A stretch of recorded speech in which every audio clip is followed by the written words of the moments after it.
Before I start, I need to say something to my usual audience. This video is very different than what I usually post. I'm going to be speaking directly to conservatives in this video today, and I know that that is not who normally watches my content, but this is urgent. It is life and death urgent. So I'm asking you, please help me get this video in front of as many conservatives as you can. And please, do not flood the comments of this video with attacks or snark aimed at conservatives. I know how angry and scared we all are right now, but if we want to reach people, we need to speak in a way that they will actually hear. That is so much more important right now than getting in a good jab, okay? Deep breath.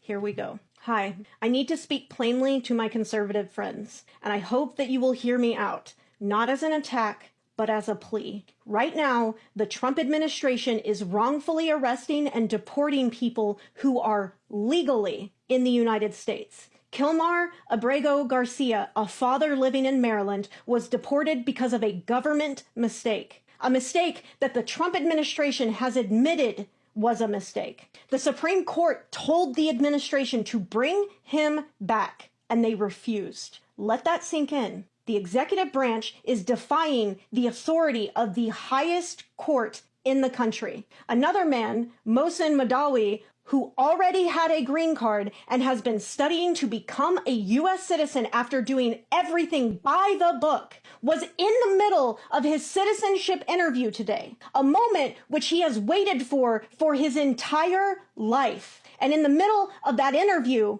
ICE arrested him instead. And then there's 19-year-old Merrill Gutierrez. They deported him even after admitting, while arresting him, that he wasn't even the person they were looking for. This is no longer about enforcing laws. This is about abusing them. It isn't about border security either. This isn't about keeping people safe. This is cruelty for cruelty's sake. This is about power, fear, and control. And here is what you need to hear. If you stay silent now, history will remember that silence. You don't have to wear a uniform or hold a weapon to become a collaborator. Sometimes all it takes is looking away, saying nothing, choosing comfort over courage. That's what happened in Germany. Most Germans weren't soldiers. Most of them weren't even members of the Nazi Party, but they knew. They saw their neighbors disappear. They saw their laws twist into something unrecognizable,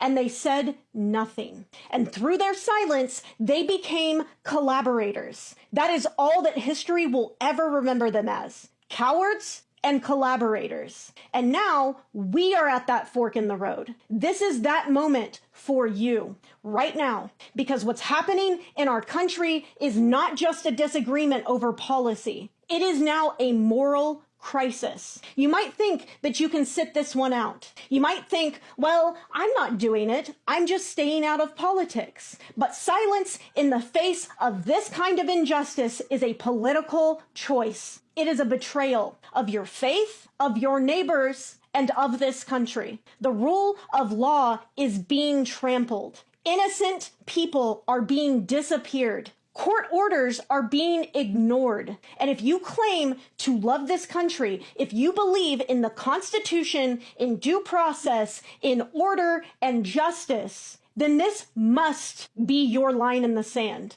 Time is running out. If you stay silent now, you will spend the rest of your life knowing that you helped evil win. Not because you believed in it, but because you were too scared or too comfortable to fight it. Do not let that be your legacy.